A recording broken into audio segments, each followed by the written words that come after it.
Hello everyone, this is me Tazkia Khan and I am presenting this lecture through CA Latif's Academy. I am uploading the lecture on ecosystem. We have already discussed one part of ecosystem and this is the second part. Actually I wasn't well from the past few days, that is why there was delay in uploading the lectures. So without ado, let's get started. आज जो मैं lecture लेकर आई हूँ that is on important ecological terms. Actually I have ये मैंने इसलिए लेकर आई हूँ बिकॉज़ जब एग्ज़ाम में क्वेश्चंस पूछे जाते हैं तो जो इकोलॉजिकल टर्म्स हैं that topic becomes a very important topic अगर हम MCQ की फॉर्म में देखें तो, बिकॉज़ बहुत सारे MCQs या क्वेश्चंस जो है वो उन डेफिनेशन से पूछे जाते हैं. So that is why today we are going to discuss some ecological terms. तो फर्स्ट जो हमारे पास टर्म है that is auto ecology. Okay, auto ecology. Auto ecology का क्या मतलब है? Relation between a single species with its environment. Okay, relation between a single species, तो इसमें कीवर्ड जो है that is a single species. ठीक है, ऑटो इकोलॉजी का मतलब सिंगल स्पीशीज़. देखो क्या होता है, जैसे एक मान लो एप्पल है. ठीक है, एप्पल की भी बहुत सारी वैरायटीज़ होती हैं. तो अगर एप्पल जो है वो तो जीनस है, लेकिन उसकी जितनी भी वैरायटीज़ हैं उनको हम स्पीशीज़ बोलते हैं. ठीक है, तो एक स्पीशी, एक सिंगल स्पीशी, ठीक है, कि क्या रिलेशन है उसके एनवायरनमेंट के साथ, उसको हम बोलते हैं ऑटो इकोलॉजी. ऑटो इसलिए बिकॉज एक सिंगल स्पीशीज़ है, उसका अपना ही रिलेशन एनवायरनमेंट के साथ क्या है, इसलिए इसको ऑटो इकोलॉजी बोलते हैं. ठीक है, सिन इकोलॉजी का मतलब क्या है? सिन मीन्स बहुत सारे, इकट्ठा. Relation between communities and it's environment. ठीक है, बहुत सारी कम्युनिटीज़ होती हैं एनवायरनमेंट के अंदर. देखो, एक सिंगल ऑर्गेनिज्म होता है, बहुत सारे ऑर्गेनिज्म मिलकर जो है वो कम्युनिटी बनाते हैं या पॉपुलेशन बनाते हैं, फिर वो डिफरेंट डिफरेंट पॉपुलेशंस जो है वो कम्युनिटीज़ बनाते हैं. ऐसा होता है ना रिलेशन, मतलब कम्युनिटीज़ होती है, पॉपुलेशन होती है, सिंगल स्पीशीज़ होते हैं, सिंगल ऑर्गेनिज्म होता है, बायोम होता है. ये सारी चीज़ें जो हम अगले लेक्चर में डिस्कस करेंगे. तो फिलहाल के लिए आप इतना याद रखो कि जो ऑटो इकोलॉजी है उसका मतलब है एक सिंगल स्पीशीज़ का रिलेशन क्या है इसके एनवायरनमेंट के साथ, और सिन इकोलॉजी का मतलब क्या है कि बहुत सारी कम्युनिटीज़ का रिलेशनशिप क्या है उनके एनवायरनमेंट के साथ. ठीक है, उसके बाद आता है स्पेशलिस्ट. ठीक है, स्पेशलिस्ट जैसे नाम से ही पता चलता है, जो भी organism feed on specific organisms. मतलब ये स्पेशलिस्ट्स हम उन ऑर्गेनिजम्स को बोलते हैं जिनका खाना बहुत पर्टिकुलर है. मतलब वो सिर्फ उसी टाइप के ऑर्गेनिज्म को खाएंगे, वो किसी ऑर्गेनिज्म को नहीं, और किसी ऑर्गेनिज्म को नहीं खाएंगे. ठीक है, इसलिए उनको स्पेशलिस्ट बोलते हैं. जैसे मान लो अगर कश्मीर के लोग हैं तो वो सिर्फ राइस खाते हैं, वो ज़्यादा चपाती नहीं खाते सब्ज़ी के साथ, तो हम उनको स्पेशलिस्ट बोलेंगे. ठीक है, तो वैसे ही जो ऑर्गेनिज्म सिर्फ एक पर्टिकुलर एनिमल पे फीड करेगा उसको हम बोलेंगे स्पेशलिस्ट. ठीक, लेकिन जनरलिस्ट क्या होता है? जनरलिस्ट का वर्ड का ही मतलब होता है जनरल, मीन्स कोई भी. ठीक है, तो ये जो जनरलिस्ट होते हैं ये क्या करते हैं, ये ना कि सिर्फ एक सिंगल ऑर्गेनिज्म पे फीड करते हैं बट बहुत सारे टाइप के ऑर्गेनिजम्स पे फीड करते हैं. So they feed on the wide range of organisms. ठीक है, आई होप ये टर्म्स क्लियर है. उसके बाद आता है एस्टिवेशन. देखो क्या होता है, जब कोई ऑर्गेनिज्म जो है वो समर में काम नहीं कर सकता, कोई ऑर्गेनिज्म जो है वो विंटर में काम नहीं कर सकता, तो जो ऑर्गेनिजम्स समर में काम नहीं कर सकते वो क्या करते हैं, वो समर में एक स्लीप, बहुत लंबी स्लीप ले लेते हैं. पूरे समर वो सोते रहते हैं, कोई काम नहीं करते हैं, नो वर्क, वो कोई भी काम नहीं करते, पूरे समर वो सोते रहते हैं. ठीक है, उन ऑर्गेनिज्म को हम बोलते हैं एस्टिवेशन. ठीक है, मतलब उस प्रोसेस को जो वो ऑर्गेनिज्म प्रोसेस करते हैं उसको हम बोलते हैं एस्टिवेशन. तो एस्टिवेशन क्या है? Summer sleep in which animals pass summer time in the dormant stage. मतलब एस्टिवेशन होती है एक तरह की स्लीप. कौन सी स्लीप? जो कि समर्स में कुछ ऑर्गेनिज्म लेते हैं, वो उस समर में क्या करते हैं, सोते रहते हैं, कोई काम नहीं करते, फिर जाके विंटर में जाग जाते हैं और विंटर में अपना फूड वगैरह बनाते हैं और वही फूड जो है वो समर में खाते रहते हैं. ठीक है, तो डॉर्मेंट स्टेज में रहते हैं वो समर्स में. ठीक है, डॉर्मेंट, देखो डॉर्मेंट वर्ड का मतलब क्या है, दो वर्ड्स हैं यहाँ पे, एक तो है डॉर्मेंट, एक तो है एक्टिव. ठीक है, डॉर्मेंट जो है वो एक्टिव वर्ड का पूरा ऑपोजिट है. ठीक, डॉर्मेंट वर्ड जो है वो एक्टिव वर्ड का पूरा ऑपोजिट है. डॉर्मेंट का मतलब होता है इनएक्टिव. डॉर्मेंट का मतलब होता है इनएक्टिव. तो जो ऑर्गेनिजम्स इनएक्टिव रहते हैं ड्यूरिंग समर्स, समर स्लीप ले लेते हैं समर्स में, इसलिए वो इनएक्टिव रहते हैं बिकॉज जो भी उनको फूड चाहिए समर्स में रहने के लिए that food they have already prepared in the winters. ठीक है, तो अब जो भी वो समर स्लीप ले लेंगे उस प्रोसेस को हम बोलते हैं एस्टिवेशन, एंड समर्स में वो डॉर्मेंट रहते हैं, मीन्स इनएक्टिव रहते हैं। आई होप ये सारी टर्म्स आपको क्लियर होंगी। ऑटो इकोलॉजी क्या होती है? ऑटो इकोलॉजी मीन्स एक सिंगल स्पीशीज़ का जो भी रिलेशन होगा उसके एनवायरनमेंट के साथ। सिन इकोलॉजी मीन्स बहुत सारी कम्युनिटीज़ का आपस में और एनवायरनमेंट के साथ क्या रिलेशनशिप है। स्पेशलिस्ट वो ऑर्गेनिज्म जो एक पर्टिकुलर ऑर्गेनिज्म पे फीड करते हैं, ना कि बहुत सारे ऑर्गेनिजम्स या बहुत सारे टाइप्स के ऑर्गेनिजम्स पे फीड करते हैं, बट एक सिंगल पे। जनरलिस्ट मीन्स जो किसी भी तरह के ऑर्गेनिज्म पे फीड कर सकते हैं, उन they have a wide range of feeding on the organisms. ठीक है, फिर एस्टिवेशन। एस्टिवेशन एक समर स्लीप है जिसमें क्या होता है, ऑर्गेनिजम्स जो है वो समर स्लीप ले लेते हैं, समर में पूरा इनएक्टिव यानी कि डॉर्मेंट रहते हैं, और फिर जाके जो भी उन्होंने विंटर्स में जाग जाते हैं, विंटर्स में जो भी खाना बनाया होता है उसको समर्स में खाते हैं। ठीक है, विंटर्स में वो हमेशा एक्टिव रहते हैं बट समर्स में वो डॉर्मेंट रहते हैं। ठीक है, तो आई होप यहाँ तक आपको चीज़ें क्लियर हो गई होंगी। अब हम आगे चलते हैं। हमारी जो 6th टर्म है दैट इज़ एक्टोथर्म। ठीक है, दैट इज़ एक्टोथर्म। एक्टोथर्म वो एनिमल्स होते हैं, animals whose body temperature changes with the surrounding. देखो क्या होता है, एक्टोथर्म्स ऐसे ऑर्गेनिजम्स हैं जो क्या करते हैं, अगर बाहर का सराउंडिंग्स का या एनवायरनमेंट का जो है टेम्परेचर वो ठंडा होता है या गर्म होता है, ये उसके हिसाब से अपनी बॉडी टेम्परेचर जो है वो मेंटेन करते हैं। ठीक है, देखो अगर बाहर सर्दी है तो वो उसी हिसाब से अपने आप को उस सर्द एनवायरनमेंट में रहने के लिए अपने आप का टेम्परेचर जो है वो चेंज करेंगे। वैसे ही गर्मी में भी ये सेम करते हैं, मीन्स ये एडजस्ट करते हैं। ठीक है, ये एक्टोथर्म जो है वो क्या करते हैं, एडजस्ट करते हैं एनवायरनमेंट के टेम्परेचर के साथ, अपना बॉडी टेम्परेचर एडजस्ट करते हैं। अब endotherms. Endotherms animals having, endo का मतलब क्या होता है, अंदर, एंडो मीन्स अंदर। तो आप ये याद रखना कि एंडोथर्म्स वो होते हैं animals having an ability to maintain constant body temperature. ठीक है, एंडोथर्म्स का मतलब क्या होता है, वो एनिमल्स जिनको बाहर क्या हो रहा है उससे कोई लेना देना नहीं है, बाहर चाहे ठंड है बाहर चाहे गर्मी है, उनका अपना बॉडी टेम्परेचर जो है अंदर का इंटरनल बॉडी टेम्परेचर जो है दैट इज़ कांस्टेंट। ठीक है, कांस्टेंट है, मतलब अगर वो 20 डिग्रीज है वो सर्दी में भी उतना ही है गर्मी में भी उतना ही है, तो उनको बाहर के एनवायरनमेंट से कोई भी फ़र्क नहीं पड़ता है। ठीक है, they are called as endotherms. ठीक, अब हमारे पास नेक्स्ट टर्म जो है दैट इज़ निश। ठीक है, this is a very important term, निश। ठीक है, निश क्या होता है, देखो एक तो रोल या इसको हम फंक्शन भी बोल सकते हैं। ठीक है, फंक्शन प्लस स्पेस, ये दो चीज़ें आपको याद रखनी है जब आप निश की बात करेंगे। ठीक, निश क्या होता है, निश हम एक ऑर्गेनिज्म जब इकोलॉजी या एक प्लेस पे रहता है ना, तो वो कौन सी स्पेस ऑक्यूपाई कर रहा है और वहाँ पे क्या काम कर रहा है, इन दोनों चीज़ों को मिलाकर हम क्या बोलेंगे, निश बोलेंगे। फॉर एग्जांपल अगर मैं किसी स्कूल में जा रही हूँ पढ़ाने के लिए, तो वहाँ पे मैं क्लासरूम का कौन सा स्पेस ऑक्यूपाई कर रही हूँ और वहाँ पे फंक्शन क्या कर रही हूँ, टीचिंग का। तो ये दोनों चीज़ें मिलाकर मैंने जो स्पेस ऑक्यूपाई करी और मैंने जो फंक्शन किया टीचिंग का, उन दोनों चीज़ों को मिलाकर हम क्या बोलेंगे, निश। तो सिमिलरली अगर हम इकोसिस्टम की बात करें, तो एक ऑर्गेनिज्म इकोसिस्टम में कौन सी कहाँ पे जगह ऑक्यूपाई कर रहा है, कौन से एरिया में बैठ रहा है, प्लस वहाँ पे क्या फंक्शन परफॉर्म कर रहा है या क्या रोल परफॉर्म कर रहा है, उसको हम बोलेंगे निश। आई होप ये टर्म भी क्लियर है। उसके बाद आता है हाइबरनेशन। ठीक है, हाइबरनेशन जो है ये एस्टिवेशन का ऑपोजिट है। हमने एस्टिवेशन पढ़ा था ना पीछे, एस्टिवेशन के हमने पढ़ा था वो क्या होती है, समर स्लीप। ठीक, एस्टिवेशन हमने पढ़ा था कि ये होती है summer sleep, summer sleep. But hibernation जो होती है that is the winter sleep.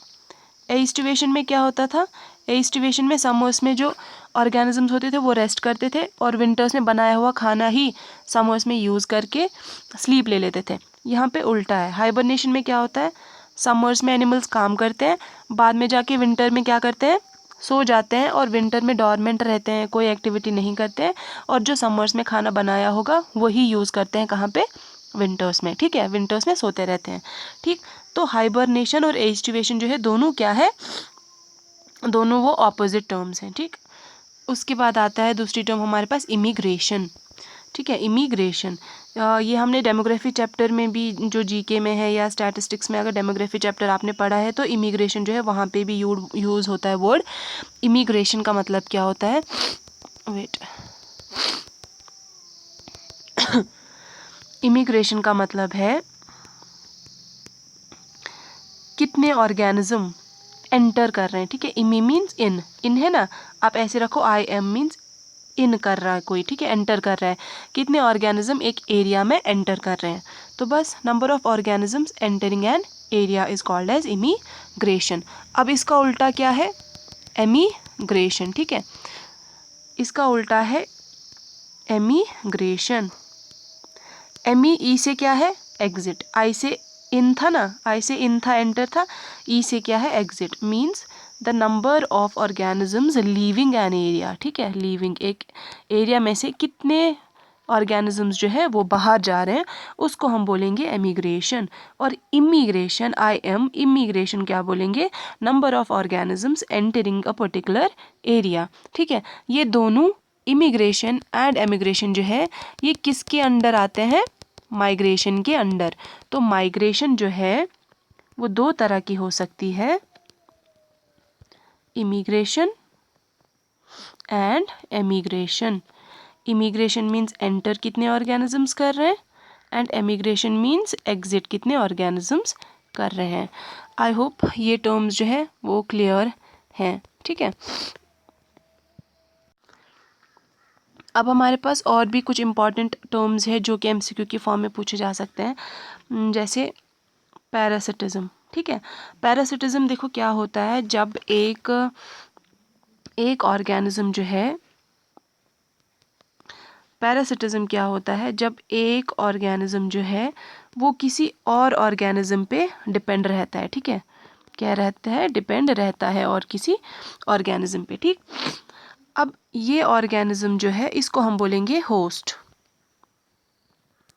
और इस ऑर्गेनिज्म को हम क्या बोलेंगे, इसको हम बोलेंगे पैरासाइट। ठीक है, ये जो पैरासाइट है, ये ऑर्गेनिज्म है, ये इस पे डिपेंड रहता है, इस पे जिसको हम होस्ट बोल रहे हैं ना, ये अपने होस्ट पे डिपेंड रहता है, कभी कभी फूड के लिए, कभी कभी शेल्टर के लिए। ठीक है, बहुत सारी चीज़ों के लिए ये इस पे डिपेंड रहता है। तो इसमें क्या होता है, इसमें ये ऑर्गेनिज्म पैरासाइट जो है उसका तो बेनिफिट होता है, बट ये जो होस्ट होता है इसका बेनिफिट नहीं होता है, इसका नुकसान होता है। ठीक है, जैसे लाइस की एग्जांपल हमने पिछले लेक्चर में भी पढ़ा था, लाइस। लाइस जो है ये ह्यूमंस पे रहती है, ह्यूमंस का तो नुकसान होता है, लेकिन लाइस क्या होता है, उसको फ़ायदा होता है। यहाँ पे humans act as the host and lice acts as a parasite. तो लाइस का हो रहा है फ़ायदा, पैरासाइट का हो रहा है फ़ायदा, और ह्यूमंस यानी कि होस्ट का हो रहा है नुकसान। ठीक है, आई होप ये टर्म्स आपको क्लियर है। दूसरी टर्म है हमारी कमेंसलिज्म। ठीक है,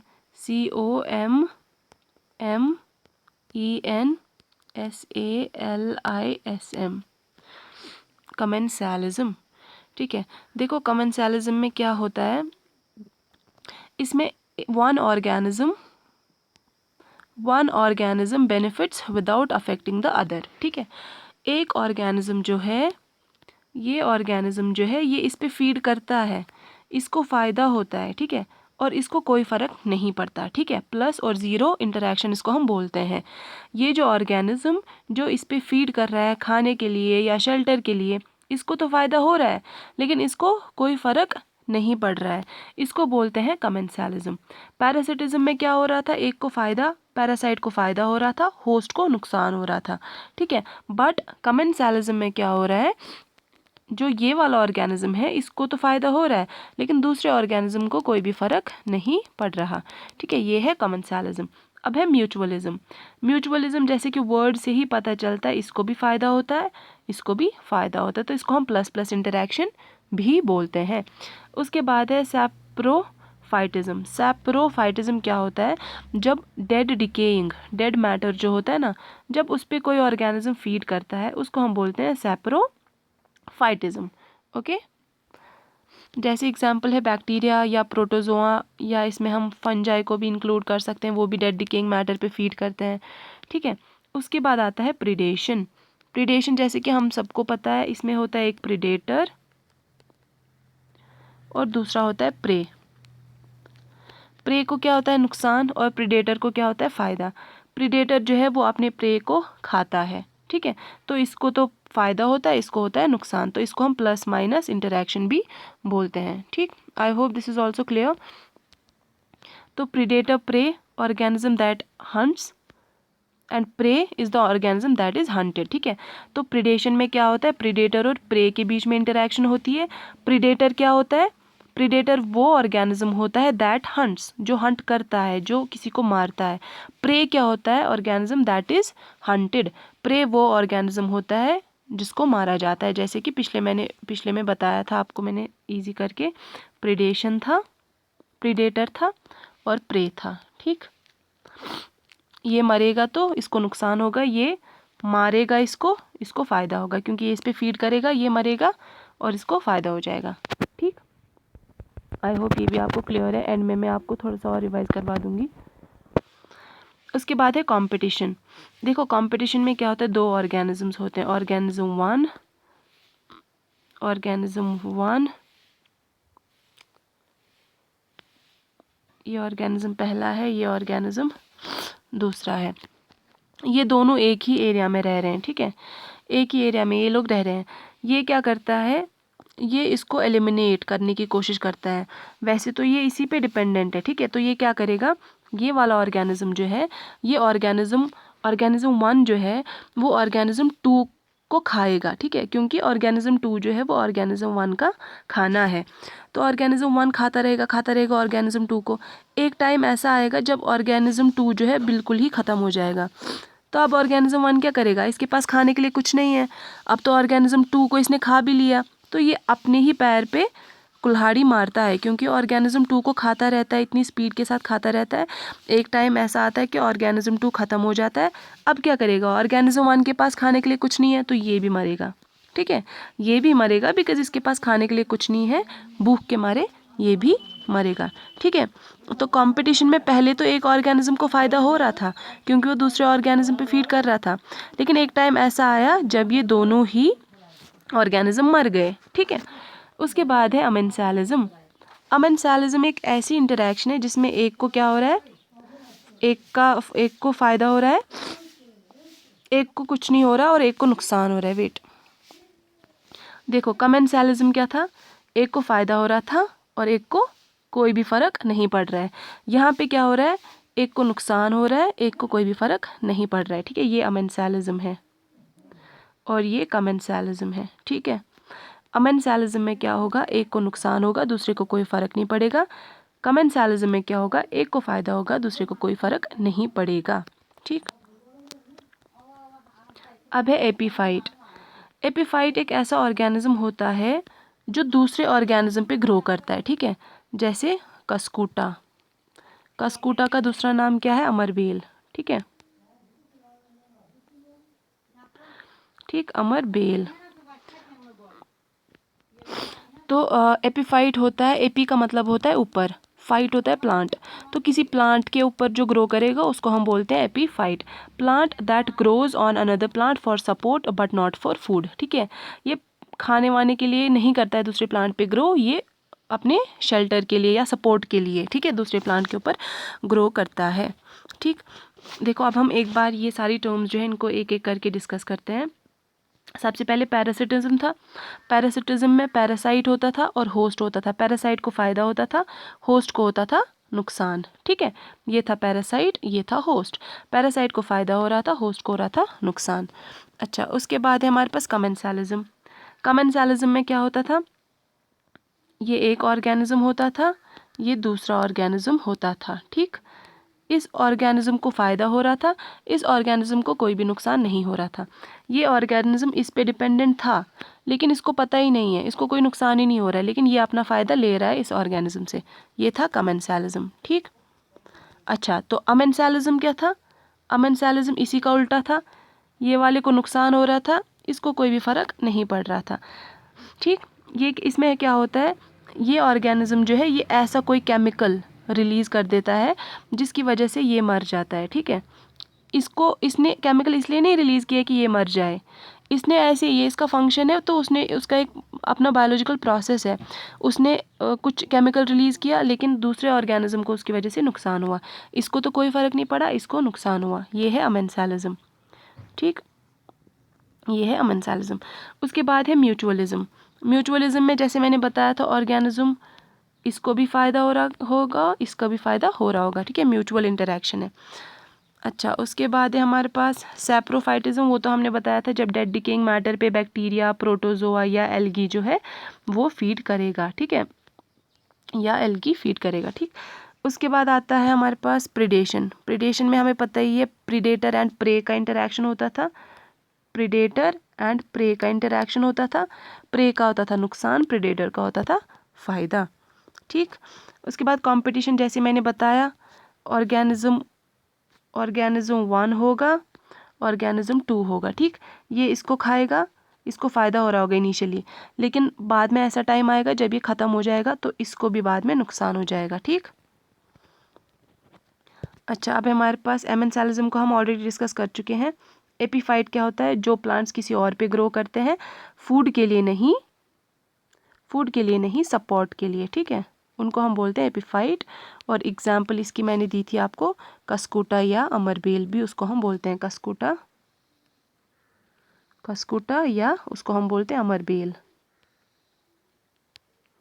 ठीक, तो आई होप आज का लेक्चर आपको क्लियर है। आज हम इतना ही करेंगे एंड नेक्स्ट लेक्चर में आपका फूड चेन लेकर आ जाऊंगी, फिर जो वो ट्रॉफिक लेवल्स है वो लेकर आ जाऊंगी। ठीक है, आई होप आपको आज का लेक्चर समझ आ गया होगा। Thank you so much.